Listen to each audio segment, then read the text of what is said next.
And we are live.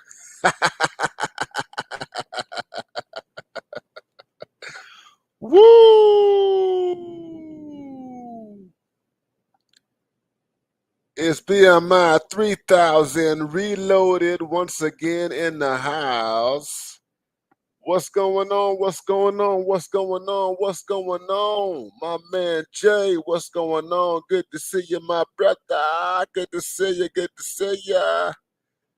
What's happening? What's happening, my brothers? It is Saturday night, and this is Saturday Night Live. What's happening? What's happening, guys? Oh man, oh man, it's been a minute since we've last talked, and man, oh my God, so much has happened. So much has happened since we spoke last, my brothers. What's going on, Jamal, around the world? What's going on? What's going on? It's me, BMI 3000. Yeah, y'all see the title, man. Pandemonium, pandemonium. The title speaks for itself, my brother. The title speaks for itself. What's going on? What's going on? What's going on? If you brothers can hear BMI 3000 reloaded, yours truly, if you can hear me loud and clear, man, just put one in the chat. Just put one in the chat. Man, looky here, looky here, looky here. There is so much to talk about. There is so much to talk about, my brothers. Just drop that one for me, man. Drop that one in the chat if you can hear me. Holla, holla, holla, holla, holla, holla, holla, holla. If you can hear me, grab second gear. What's going on? Grab second gear. What's going on? What's going on? Good to see you. Good to see you. Good to see you. Good to see you.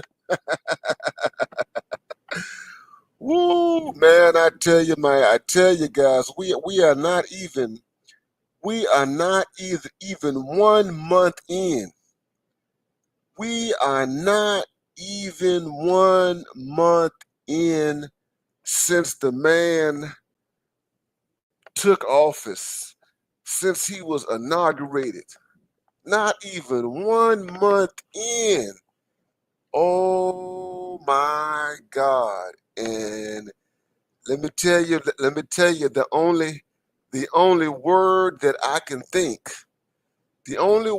can think, of, brother, or the appropriate word to use to describe what has happened since he took office, what is going on right now, and what's going to happen in the ensuing weeks is pandemonium.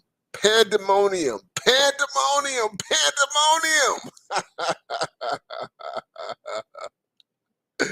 What's going on? What's going on, Corey McPherson? What's going on? Good to see you, man. Good to see you. Glad you're in the house.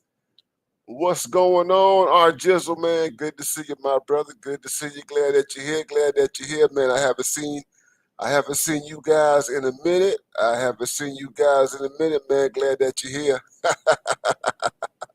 Cynical optimist, what's happening? What's happening? What's happening? What's happening? Man, I tell you, man, executive order after executive order after executive order. We've been told that more than 200 executive orders have gone up. Well, that's a lot of orders. That's a lot of order. Oh my God. Oh my God. Yeah, he said, as well as the others, that they were going to go after the deep state. They were going to go after the deep state. Yeah, they were going to go after that thing, that unofficial branch of the American government. That is the fourth branch. That's the deep state, the fourth branch. You've got the executive, you got the legislative, you got the judicial, and then you got the fourth branch. That's the branch that's relatively invisible. That's the bureaucratic branch that does its own thing. And the orange man is not playing. What's going on, Big Mo? Big Mo 89, man. Good to see you, man. Good to see you. Good to see you. Good to see you. Good to see you. Good to see you. Good to see you. Good to see you, man. I had to come out here, brothers. I had to come out here, man, and talk to you guys in light of all that is happening right now. This is unprecedented, brothers. This is unprecedented.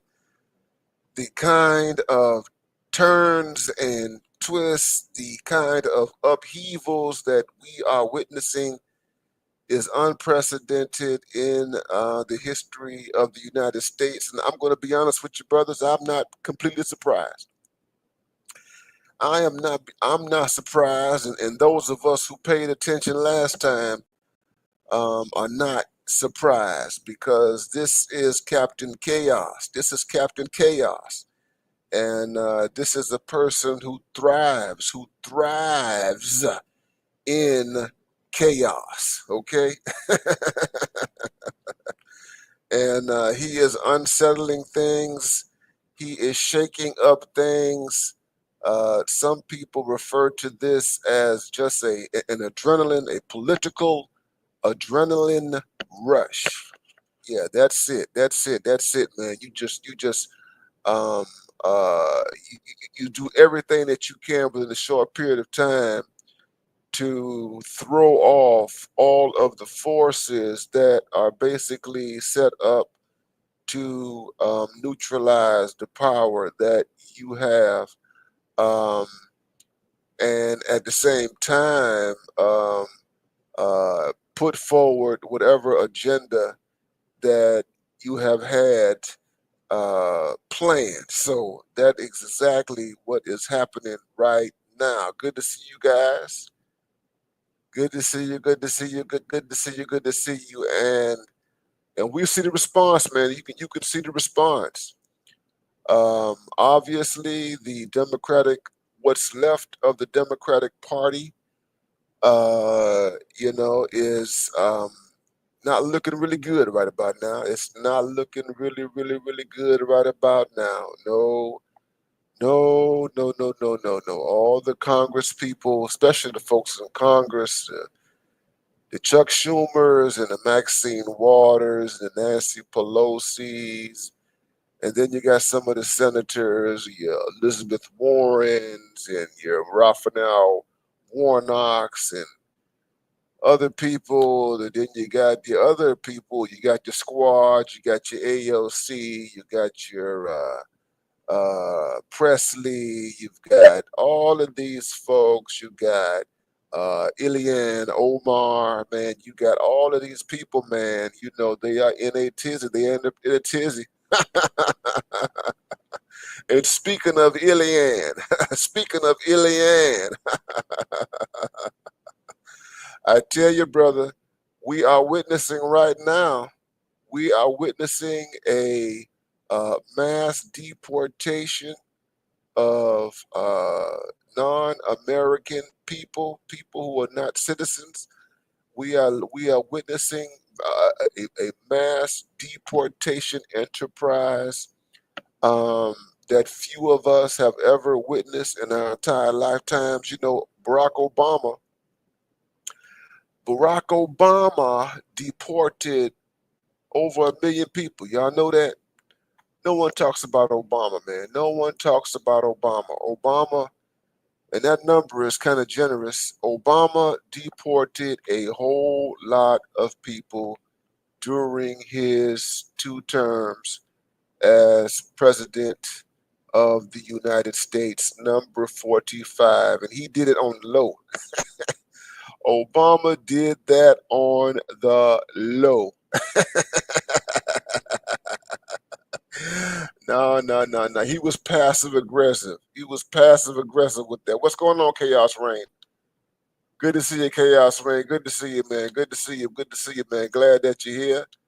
Hawk TV, Hawk TV. What's going on? What's going on? This is BMI 3000 Reloaded, BMI 3000 Reloaded, and we are talking about Pandemonium. Pandemonium.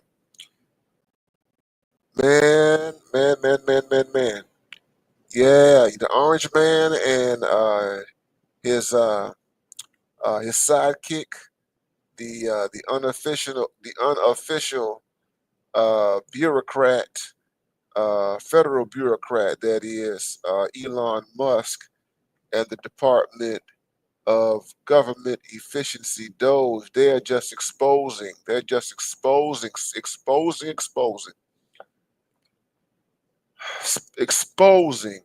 all the money, all the tax dollars that you and I are forced to pay via the IRS to the federal government.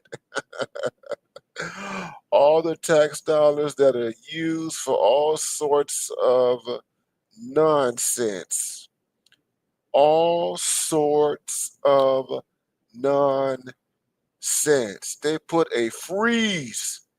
They put a freeze on USAD. They put a freeze on funding. Oh my God. What's going on, Damian Jones? Good to see you, my brother. Good to see you. Good to see you. He done put that freeze out there. Oh man. We gonna do an audit. We need to know where all this money going. Where is all this money going? This money, do you know how much money is being given over to these nonprofit organizations that are dealing with nonsense and foolishness? Do you know that? Oh man, I just saw a report, man, that tens of millions of dollars are going to NPR. They give tens and millions of dollars to NPR. They give tens and millions of dollars to PBS, the public broadcast systems, and I'll be honest, if I had to choose between PBS and NPR, I would go with PBS. PBS is more valuable than NPR, but the goo gobbles of money that they spend over there, that they send to those organizations, is just mind-boggling. I had no clue whatsoever. Yeah, they didn't cut aid off to these developing countries. They didn't cut aid off to Africa and aid off to Central America and South America. They going crazy now. Our African brothers and sisters are going crazy. What's going on, Brother Scorpio, man? Good to see you, Brother Scorpio. Thank you, no placeholder, for that. Thank you, no placeholder, for that.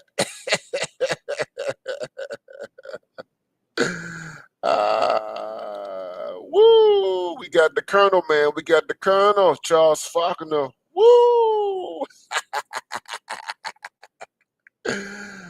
Man, oh man, oh man. This is pandemonium because you know what? The liberals, the Democrats had absolutely no clue that the Orange Man would do what he's doing right now. That is expose these jokers. He is exposing all these people, man. Black Scorpion, you doggone right. You doggone right. He is exposing them. Exposing them. All that money. Where's your money going, homie? Where's my money going? Where's my money going, man? And check this out, man. I saw some stuff, with USAID in Africa, and I saw this lesbian, this white woman lesbian being interviewed because Trump basically said he said y'all got to pack your bags and come back to the United States. Um, uh, you got to pack your bags, especially if you don't want to spend the money. If you don't want to spend your own money remaining in those African countries, because we're not gonna pay for it. He said we're not gonna pay for it. We freezing this money. We are suspending your activities and all that. Now you can stay over there. You can stay over there, and you can work with those women who are dealing with HIV/AIDS and their children, everything like that, and continue to give the facade of being involved in some benevolent missionary activity, which uh, is really a cover for other agendas. You can stay over there, but you're gonna stay over there on your dime. The U.S. citizen is not gonna pay for the rest of your stay in Africa. Man, oh man, oh man. But this is pandemonium. And then you've got DEI. Good God Almighty. DEI, diversity, equity, and inclusion. He done removed DEI from the federal government. He done gave those people their walking papers, severance packages, and all of that. Man, oh man, oh man, oh man, oh man. And it's interesting, man, just watching everything just unravel, man, and looking at all the responses, man. I don't know if you're paying attention to all the folks who went with your girl, who went with Kamala Harris. Everybody who went with Kamala, they just losing their minds right now. They're losing their minds over diversity, equity, and inclusion in the federal government. They just losing their minds, losing their freaking minds. And I'm gonna tell you guys, I'm gonna tell you. I wasn't surprised. I knew it was coming. What's going on Sunken One? I was not surprised. I knew it was coming. I knew it was coming. I knew it was coming. These people are losing their minds, and it's a sad thing. It's a tragic thing because you would think that these folks would have clearly understood that if and when Joe Biden and the Democrats and Kamala and Obama lost the White House, that there would be a new regime in town and that they would play some of the same plays that they have been running over the last 60 years. 60 years. Do you know what's the most pathetic thing to watch? It's very pathetic. Watching MSNBC and watching CNN and watching these mainstream people and watching the black liberals, watching Roland Martin and watching Mark Lamont Hill and watching so many people, watching so many people lose their minds over this. They lose their minds over this. As though this is something that they could not have predicted or they could not have foreseen. They just, oh my God, oh my God. And it's crazy to me. I'm gonna tell you why it's crazy, because I've been studying these people on the right for decades. I've been studying them on the right. During right up until the election, right before the election, you had all this stuff about Project 2025, Project 2025, and everybody, all the liberals and Democrats were up in arms, and oh my God, this is the end of the world. This is the apocalypse. Oh my God, this is really um, the real evidence of an American fascist order and regime. They were doing that. They were doing that. And I heard all that stuff. I heard all that stuff. And let me say this, guys. This is coming from somebody.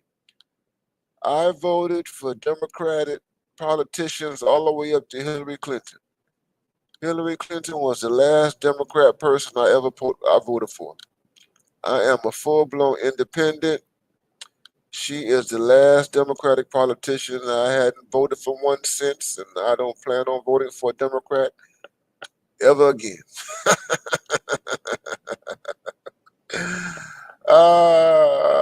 Yeah, Calvin, I hear you. I see what you're saying, my man.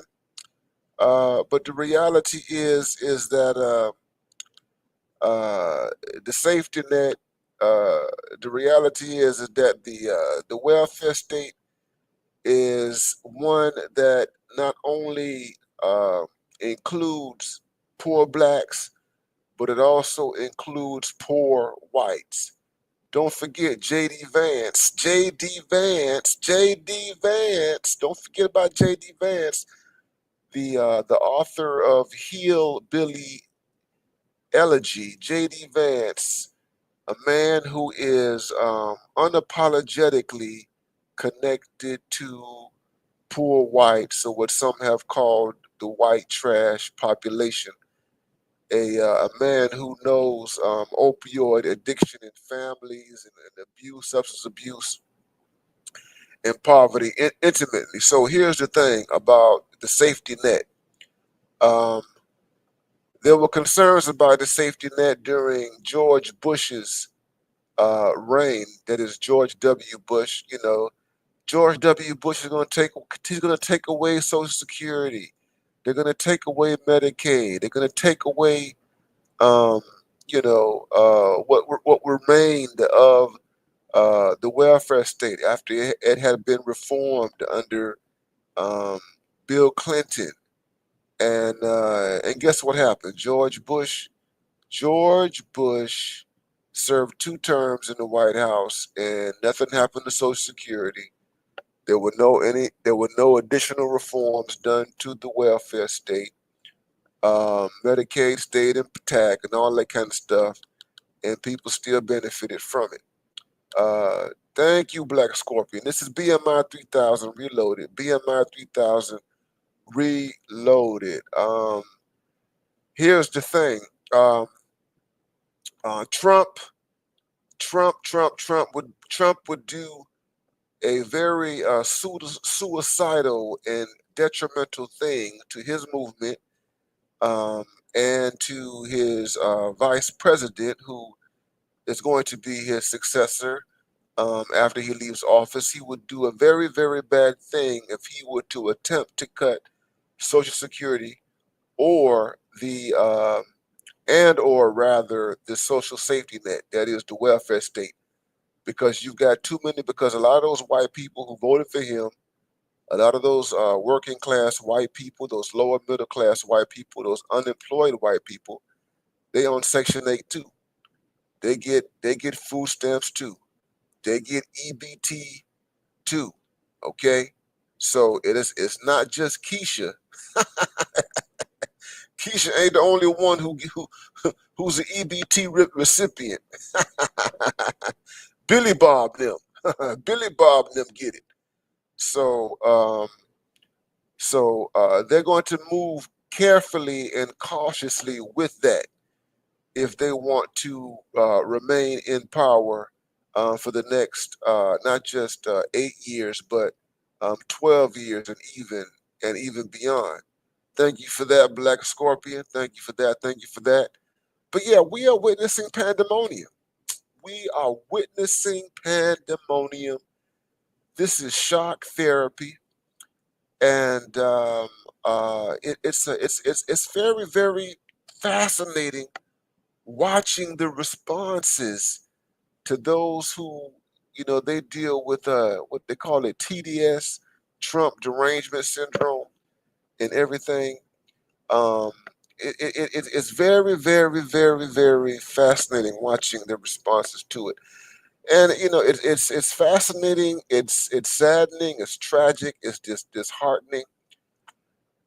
You know what I've come to realize. What I've come to realize that you have a lot of black people who have been so infantilized. That is, black people who have supported the Democratic Party for over 60 years.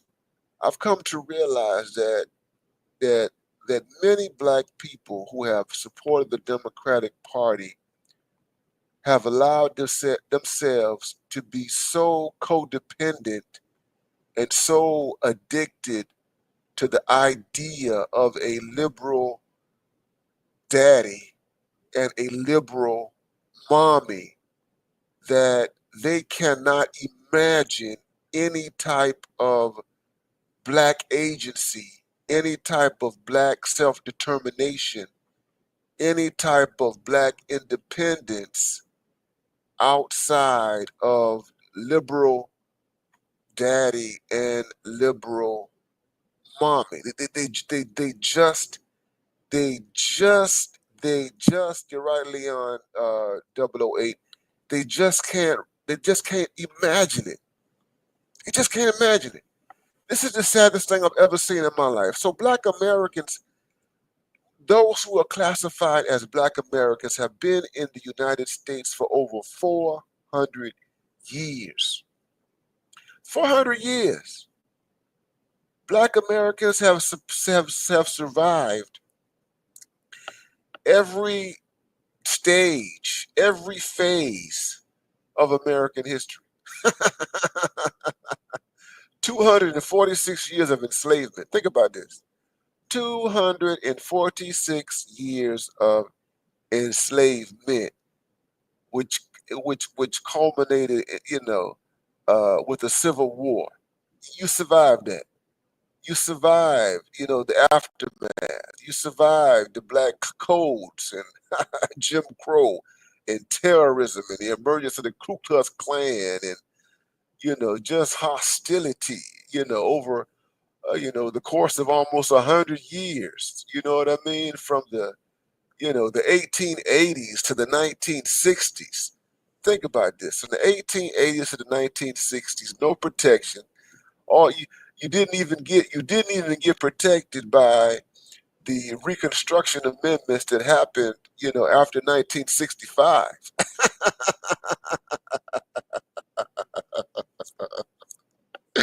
After 1965, man. 1865.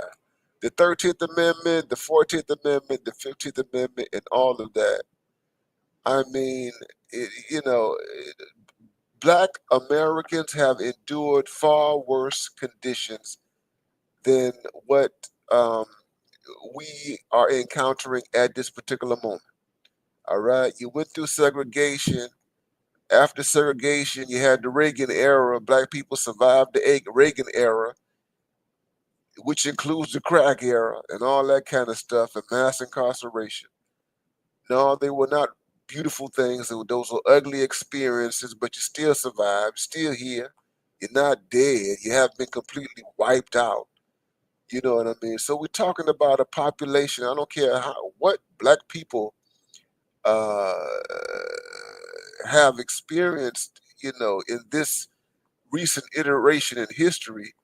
It is not comparable at all to black people who lived under conditions of slavery.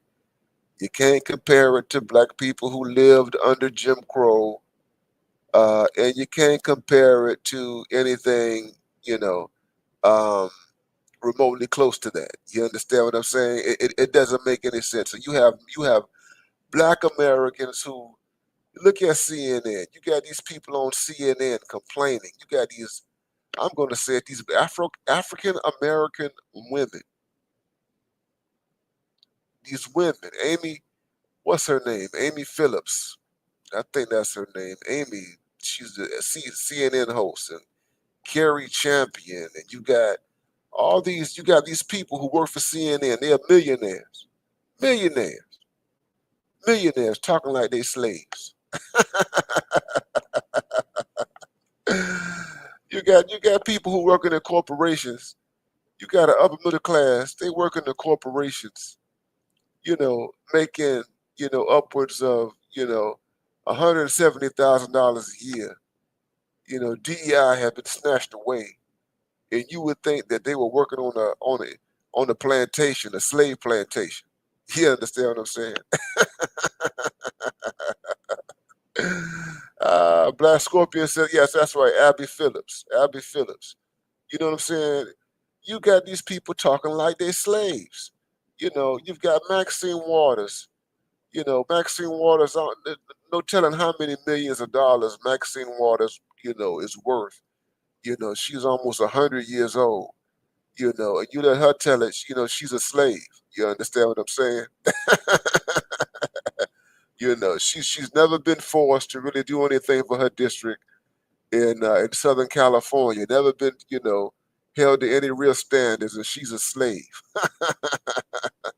Roland Martin, you let Roland Martin tell it. You let Roland Martin tell it he's a slave.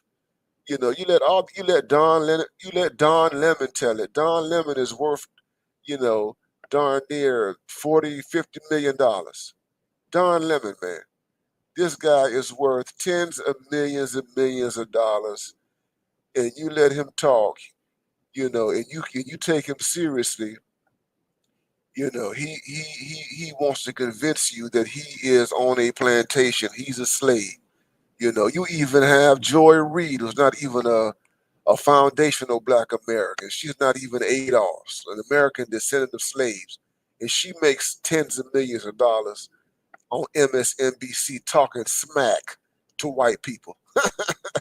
She talks smack to white people every single day from MSNBC, and you, she wants me to believe that she is living under Jim Crow oppression. So you have this class, and these people are pathetic excuses for Afro Americans, for Black people. You have these people. You have these people, Jason Lou. They are pathetic excuses for Afro Americans.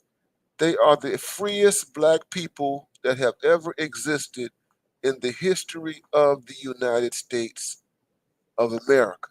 The freest Black people in the history of the United States of America. And that includes the poor people who are walking around here with cell phones, poor people walking around here with iPhones, even the ones who walking around here with Obama phones. You understand what I'm saying? All of them. Timothy Harden, what's going on? What's going on? You understand? And it's not to make light of those who are poor, to minimize their poverty or what have you. But these are the freest Black people in the United States. No, not just the United States. These are the freest Black people on the planet. Okay? And they're talking like they slaves. They talking like they slaves, like you enslaved. Oh my God, DI is gone. There's no more DEI. Oh my God, what are we gonna do? There's no more DEI. We're going to die. We're going to die. Oh my God. No more DEI. No more DEI. What's going on? We got the master teacher in the house, BGS Ibmore. Thank you for that contribution. Thank you for that. Oh my God, you think that the world is coming to an end because these corporations and the federal government, um, now the corporations were moving away from the DEI way before the federal government, way before Trump issued his executive orders. They were moving away. They were never really committed to it. Oh my God, we're not going to make it. Everybody's going to be unemployed. Everybody's going to be unemployed and on the streets and all this kind of stuff.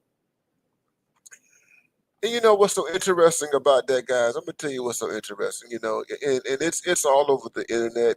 You guys have heard it. BGS Ibmore has done streams on this. The major beneficiaries of DEI are mainly, drum roll please, the major beneficiaries of DEI are white women, which includes white lesbians, white gays. The white gay males are the beneficiaries of DEI. The white transgenders are the beneficiaries of DEI. Diversity is white. Diversity is white. That's what diversity is. It's white. How many white women can you elevate? That's diversity. And then every other woman underneath them. And of course, we Black men, we are nowhere. We are nowhere on the list. All right. We are not in line.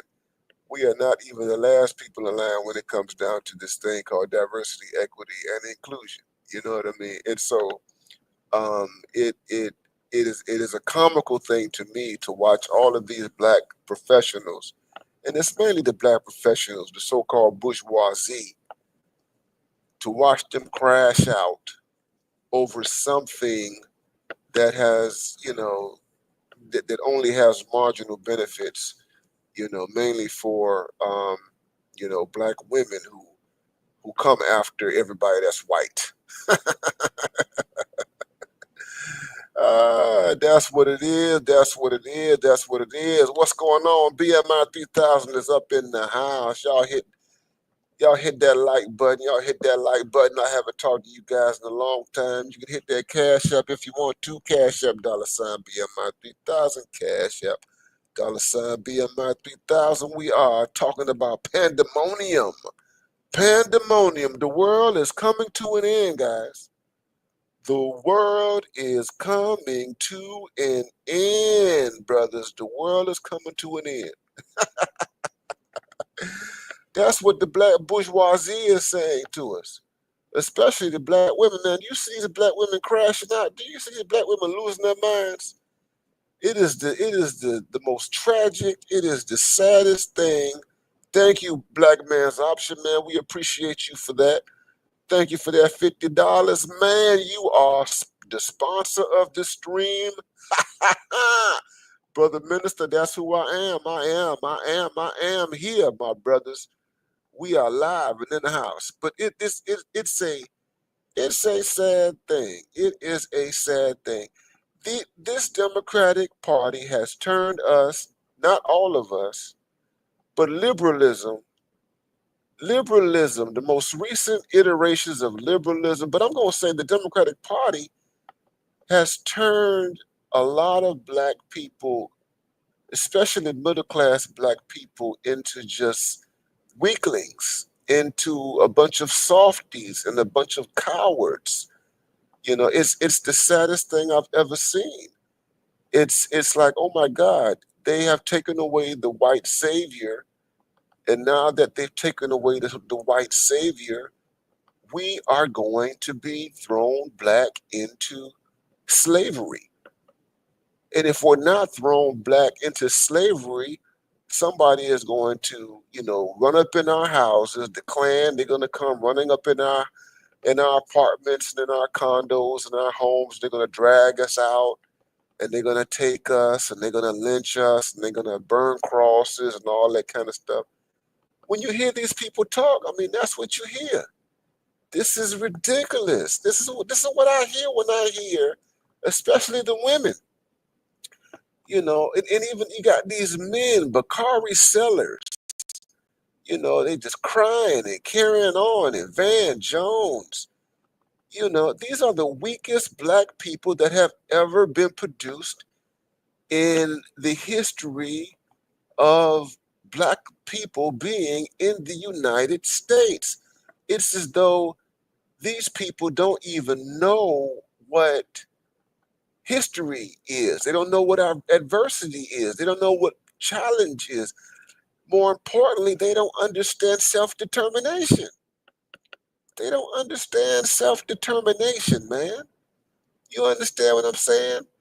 And, the other thing about it is that their weakness, their cowardliness, their crying, their tears, their acting out like petulant children, a lot of that has been heightened due to just a lot of surrender that black people surrendered.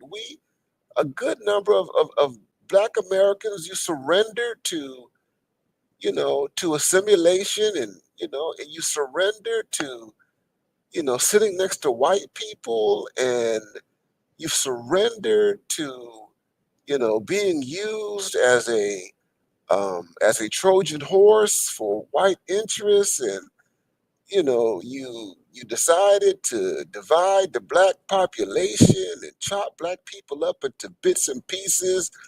male, or rather female against male, the gay against the straight, the poor against or rather the affluent against the poor. You just divided the entire population up to a point of almost oblivion where it's even hard. And I think here's the reality: these people know that they have done so much damage within the population in terms of all this intersectionality and all this queer stuff and all these other class divisions that they've helped to perpetuate. They've done so much in pushing that it's very difficult for Black Americans to really create any type of unified front. It's very difficult for Black Americans to do anything on the level of nationalism. that's that's what it boils down to. You know, um, I've said this, guys. And I've said this to Dr. Thunder. Dr. Thunder is a Black nationalist, and I've said this in the BGS, Black nationalist, Roots and Connections, and Dr. T.S.on Johnson, Black nationalist backgrounds. There are a lot of men, Black men. They got Black nationalist orientations on YouTube and beyond YouTube and stuff like that. Umar Johnson, Black nationalist. And my argument is that the reason why I'm not a Black nationalist, and I'm not a Black nationalist, I'm not a Black nationalist because Black people are not Black nationalists. That's why I'm not a Black nationalist. I say Black Americans are not Black nationalists. Black Americans resist Black nationalism. They resist any type of unified front that would bring us together like the Ummah, or rather to bring us, together like Muslims whenever they felt threatened or what have you. You know what I'm saying? No, we are opposed to it. We don't want it. We don't like it.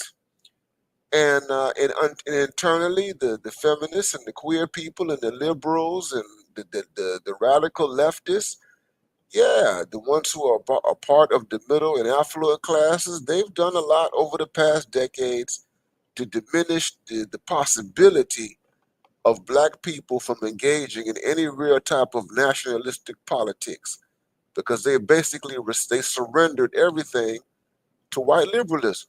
You sold the house, you sold the family business over to white people, you sold everything over to white people, and so now you don't own anything, and now you're codependent. You are a middle class version of a welfare recipient, or a middle class version. And so this is the problem that you have right here. This is the problem, and this is why they're crashing out. This is why they are crashing out, because this DEI stuff that is phasing out, this DEI stuff that is gone, means that you have no other choice but to engage in self-determination. Engage in self-determination. That's it. And that you cannot be completely codependent on white daddy and white mommy. And a lot of us cannot imagine life. The B Dub in particular, the B Dub, the B Dub can't imagine life without white mommy and white daddy. Yeah, the other middle class B Dub, because that's why we were thrown. You see, Black men were thrown under the bus. Black men were thrown under the bus. Okay, we were thrown under the bus. They were given a deal. They were given a deal. Here's what we're gonna do. We will bring you into the white structure. We will bring you into the white structure, B Dub. This is what the B Dub was given this deal decades and decades ago. We're gonna bring you into our structure, but you got to throw these Black men under the bus. You got to throw these Black men under the bus. We're not gonna bring both of y'all in together. We only gonna bring in one of y'all in. You know, we only gonna bring one part of the black population in.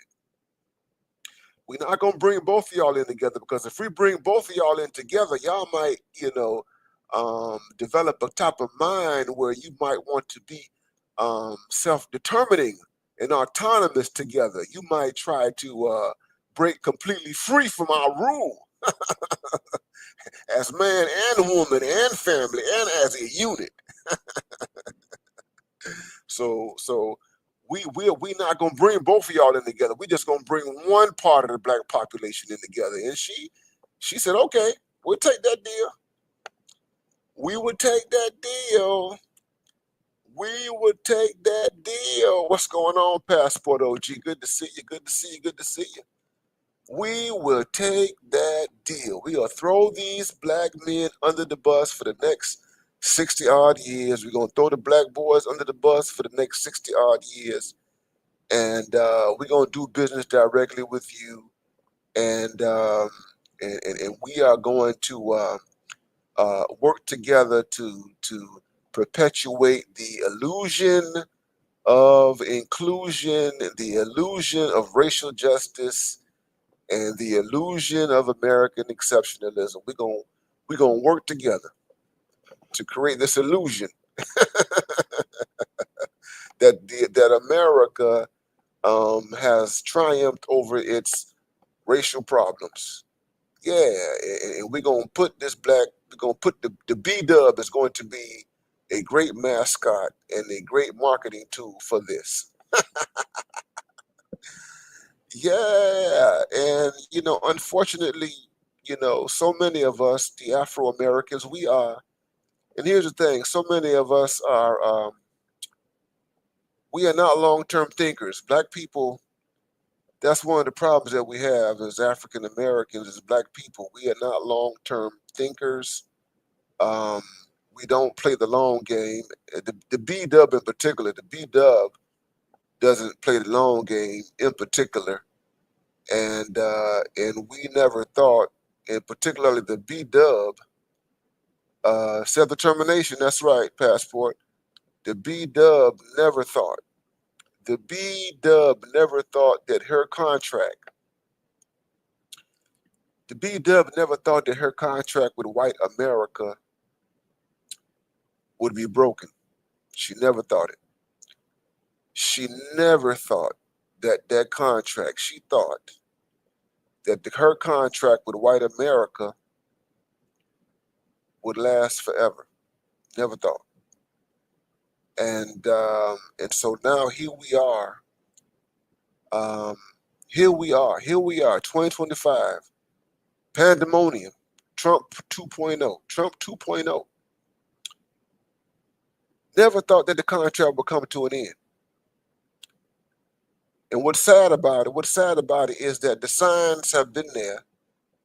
The signs have been there since the 1970s. The signs have been there since the 1970s. The signs have been there. You know, you know, they were chipping away at affirmative action in 1973. The conservatives, they were chipping away at it way before they started talking about DEI. They were chipping at affirmative action in the 70s. They chipped at it in the 80s and in the 90s and in the 2000s. The signs were there.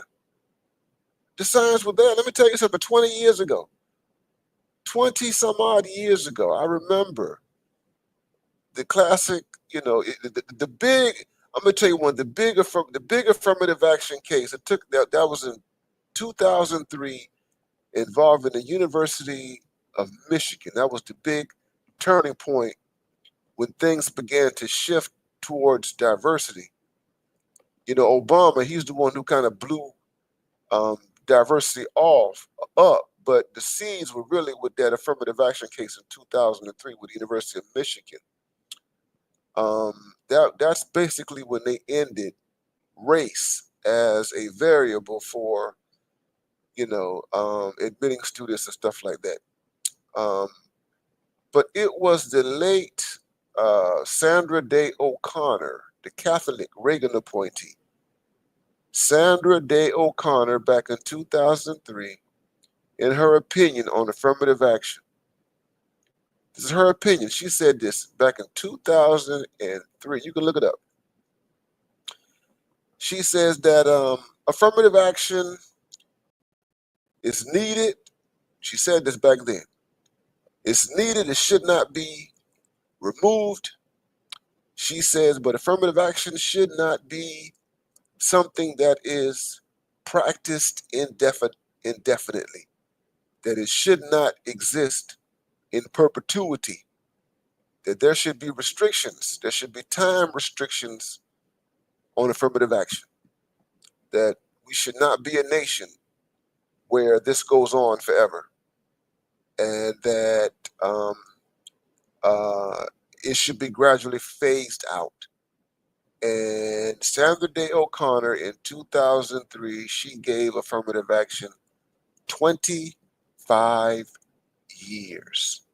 She gave it 25 years. And she said that after 25 years, it should be phased out. And she was talking about race.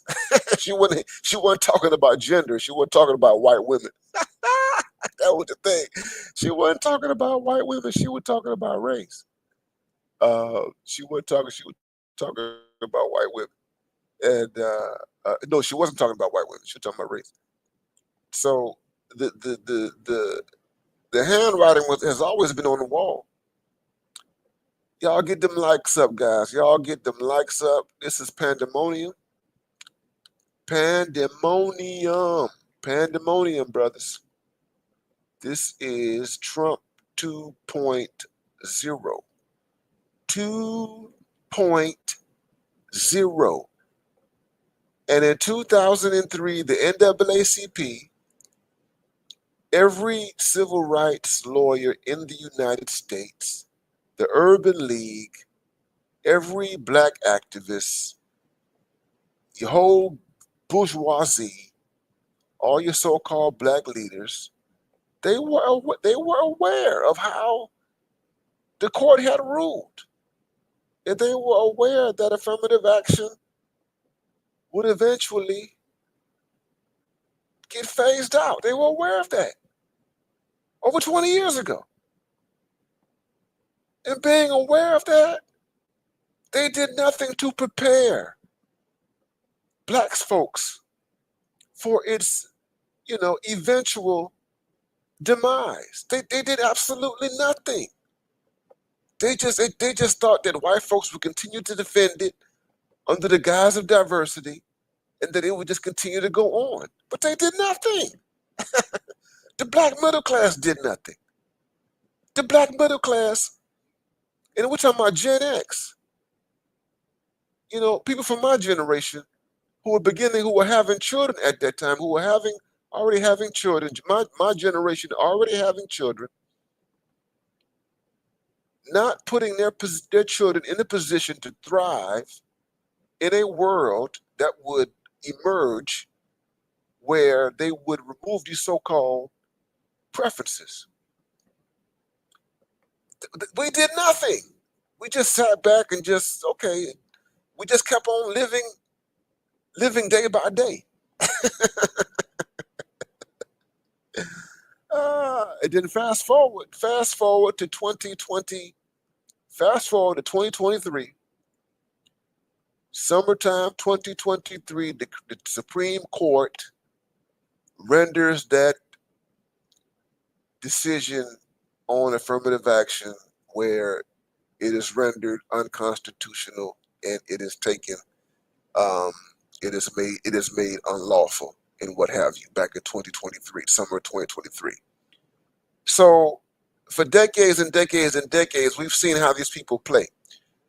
The conservatives play a long game. The right, they play a long game.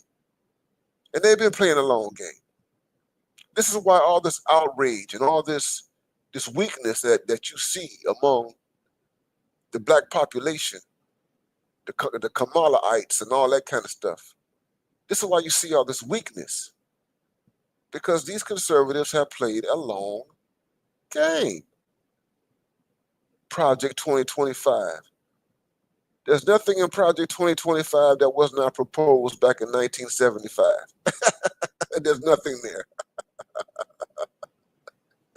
There's nothing in Project 2025 that was not uh, somewhere on the program of the Heritage Foundation, the American Enterprise Institute, the Manhattan Institute, and any of those institutes that were established during the 1970s. There's nothing in Project 2025 that wasn't already proposed decades ago.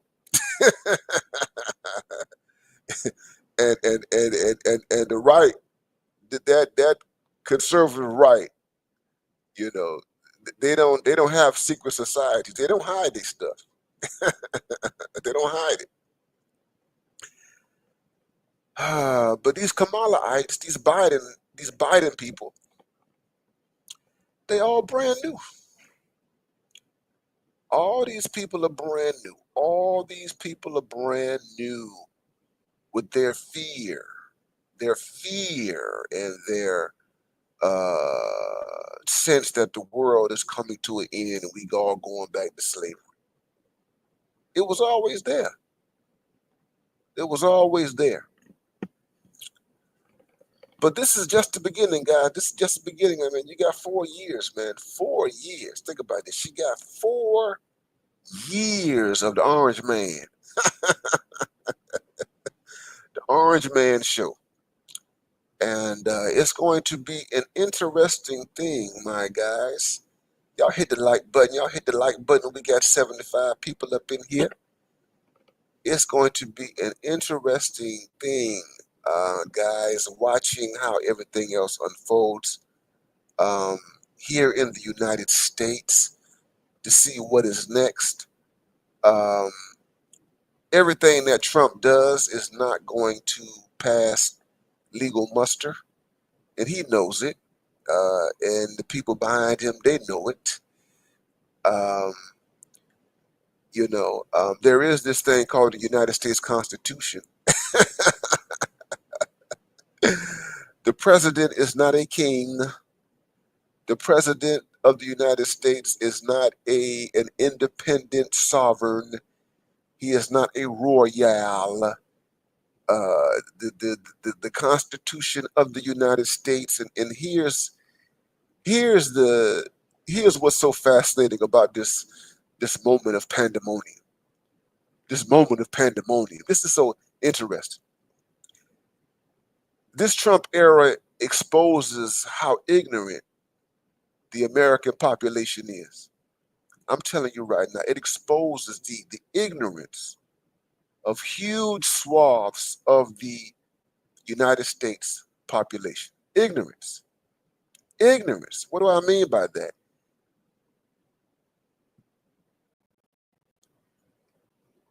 The Constitution of the United States is a document of checks and balances.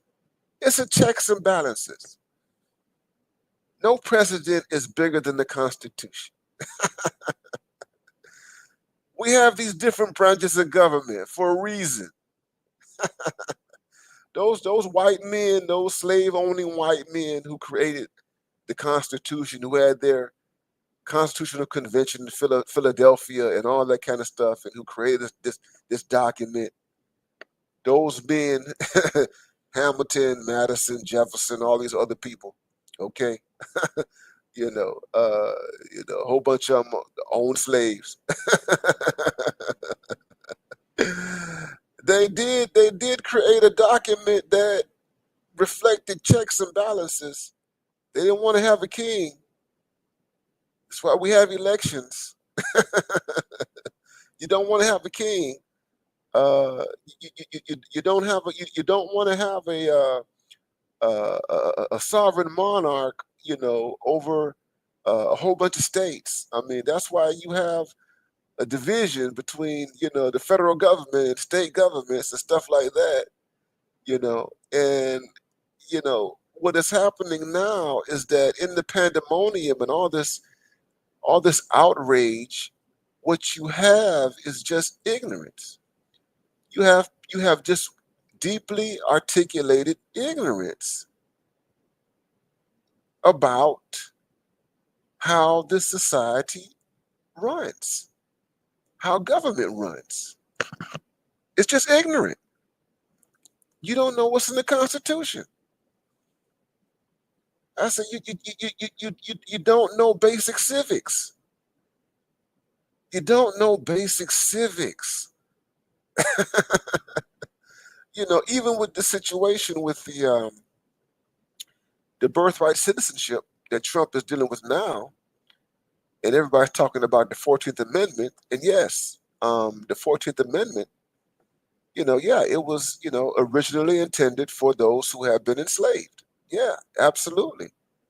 Absolutely, absolutely, absolutely. And, the way in which he's going at it through strict interpretation, the way in which the Supreme Court would probably, the way in which some on the Supreme Court would interpret it's called an originalist interpretation, the originalist, which simply means that what is the original meaning? What is the original meaning of this amendment? What is the original meaning of this section, this article within the Constitution? What was the original meaning? What did the founders, what did the drafters intend when this was written and later on when it was passed through Congress and ratified? What exactly did it mean? You know, that's what originalism is all about. Um, but the thing about the 14th Amendment is that it's a tricky thing. It's a tricky thing. The 14th Amendment has been used to support, um, the citizenship of, um, people who are foreign nationals who end up having children here, having babies and stuff like that. The parents are not citizens, but the mother and father are not citizens. They mess around and they get pregnant. Someone gets pregnant and she has a baby, and the baby becomes an automatic citizen. That has been used to you know bolster the citizenship of people who are foreign, who are outsides, who are not native citizens of the United States. So that's something that's going to have to um, be dealt with in the courts. And, that's something that might, find itself all the way up to the Supreme Court. You know what I mean? Depending on how much the Democrats fight it and what have you. You know what I'm saying? And so um, that's a real thing. But you're dealing with the Constitution, and the thing about conservatives, so conservatives have historically they've been strict constitutionalists. You know what I'm saying? And so what we're dealing with now is you have huge swaths of the public, especially those on the Democrat side, who are completely illiterate. They are completely illiterate of what's inside the United States Constitution. They're completely illiterate of the limitations of the powers of the U.S. president. Like most of those, or I would say this, many of those executive orders, they have to pass constitutional muster. They have to pass the legal test. You know what I'm saying? They can be challenged. And he's not a king. You know, but it is clear. It is clear. It is clear. It is clear that um, the Orange Man is exposing. The Orange Man is exposing massive, massive, massive ignorance. And I think this is a good thing. I think that this is a good thing. Yes, OG. Yeah, they're afraid that they're gonna. Yeah, they're afraid of that. Yeah, you need two thirds of both houses to even get it started. Yeah, that's not going to happen. Yeah, that's what I mean by ignorance. Passport OG. That's what I mean by ignorance. That these people don't understand the enormous difficulty, and even darn the impossibility of that even happening. You understand? So, um, in terms of what I was saying, the beauty of this moment of pandemonium is that it is forcing the American populace to up its skills when it comes down to just basic civics. It is forcing the Orange Man is forcing this country to go through a re-education as to what is the meaning of government and what is the meaning of citizenship and what is the meaning of the rule of law. So he's doing something that Democrats should have done a long time ago, which they don't do because they're always trying to go around the law, or they're always trying to abuse the law in very nefarious and devious ways or what have you. You know what I mean? But he is teaching, he is forcing the country to get smart in terms of what government is and how government should run. What is the role of government? What is the role? They're forcing like these congressional people and all this kind of stuff. Everybody, you look at the DNC. The DNC is in disarray. They have to rethink. They have to rethink their entire existence. The DNC has to rethink its entire existence, and that's a beautiful thing. That is a beautiful thing. It has to rethink its entire existence.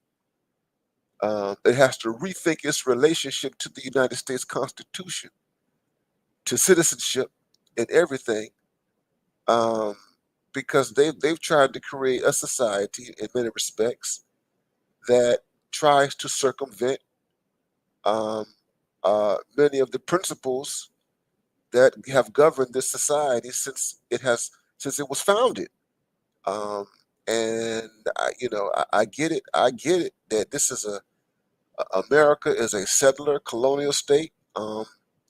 It is what it is. Yeah, yeah, we were enslaved. We were slaves. The Native Americans were slaughtered and wiped out. Okay, but the reality is that the settlers came here and they created a nation state, and it's been a nation state uh, ever since the latter part of the 18th century. It's been a nation state, and no one has changed that fact, and no one has replaced it with anything else. The Constitution has not been replaced with anything else. So this is what we have to deal with, and so you know in this 2.0 iteration of the Orange Man, uh, the country is being forced to think about stuff that it typically doesn't think about. American identity. You're being forced to think about American identity and patriotism and your relationship to America and all of that type of stuff. And um, what should you realistically expect from the United States of America, a constitutional republic? You understand? What exactly are rights? What is a right? You understand? And what are the responsibilities that come with having rights? So, um, yeah, that is exactly what is going on. Um, at this particular moment. You know what I mean? And the thing is, they think, and thank you, Jason Mew. Um, uh, that's the they think that that's what they're doing. In some respects, they think that that's what they're doing. Um, but it's very difficult to do, given that you know America is in a different place now in terms of where capitalism is. Um, it's very very difficult to go back to the old WASP order that was a part of the Cold War. Yeah, the WASP order, the white Anglo-Saxon Protestant order that existed um, during and even before the Cold War, um, it no longer exists. That world is gone. Yeah, that WASP world is gone. It's gone, and um, It ain't coming back. It's just not. But some think it is, and some think that what they're doing right now is a way of resuscitating it, but that's not gonna happen. Anyway, guys. Yeah, man. I just wanted to come out here, guys, because I haven't talked to you guys in so long. It's been such a long time. Yes, T Rex, those were the days. Those were the days. Those were the days. Those were the days. Yeah, those were the days. It ain't coming back. It ain't coming back. Yeah. You know. You got China. You got Russia. You got the whole BRICS coalition and everything like that. It ain't coming back. Seriously, it ain't coming back. The United States will be lucky if it, you know, enters into the next 50 years as the second strongest entity on the planet. Yeah. So the United States might luck up and you know, operate as the second most powerful entity on the planet in the next 50 years. Okay. Um, I don't know if it's going to maintain its number one status. I just can't. You just can't. We are far gone, my brothers. We are far gone. Yes, sir. Yes, sir. Yes, sir. Yes, sir. Thank you, Leon 008. Leon says, in my opinion, OG rights are privileges that people come together to protect until their ability to match power by way of soft power and hard power. Yeah, yeah. That's what's going on. That's what's going on. Um, yeah, thank you for that, Leon 008. Thank you for that. Thank you for that, Leon 008. Um, yeah, thank you. Hey, what's going on? You doing all right? Give me a give me a second, okay? All right. I'll talk. Give me 1 second, love. What are you doing? Say hello to my friend. Say hello. I'm doing something right now. Just I got a call from Gambia right here. I'm gonna call you right back. Don't go nowhere. Don't go anywhere. Okay. All right. I'm gonna call you right back. All right. Yeah. Anyway, that's it, guys.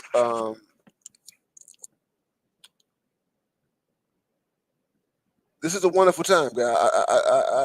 I like what's going on. Not because I'm a, you know, not because I'm MAGA. I'm not MAGA. I don't identify with MAGA, anything like that. You know what I'm saying? Um, but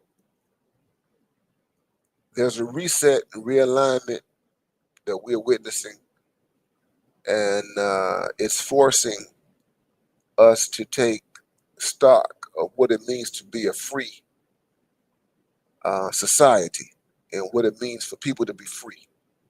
You know, and this is a shock. This pandemonium. This is a shock. People are being forced, and this is a good thing. This is a good thing for a lot of folks to think about their freedom. You've taken so many of us have taken freedom for granted for so long, and now we're being forced to really think about what it means to be free. We're really forced to think about what it means to be free. Yeah, that's what's going on. What's going on? Uh, Brother Faulkner, yeah, man, yeah, man. Lord have mercy. Um, yeah, but I'm not gonna stay out here too long, guys. If you want to contribute, man, hit Cash App $ BMI 3000. Cash App BMI 3000. I did want to weigh in on what's been going on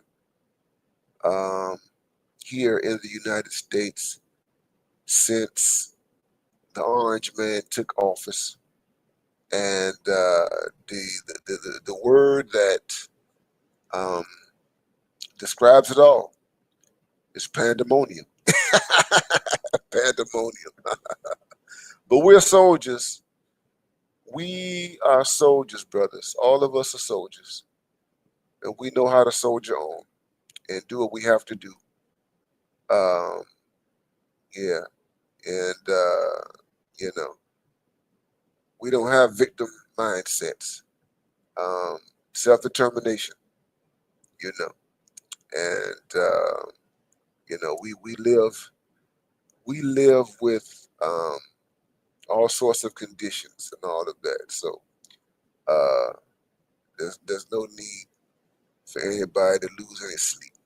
So anyway, guys, I'm gonna sign off, and I hope to see you guys real soon for another version of Pandemonium. Anyway, this is BMI 3000 Reloaded. Glad you guys came through on this Saturday night. Don't hurt yourself, guys. Don't overdo it if you're gonna be drinking tonight, you know. And you know, um, yeah, don't take that condom off. Don't take the condom off, brother. Anyway, man, I'm out of here, guys. I'll talk to you soon. Peace out.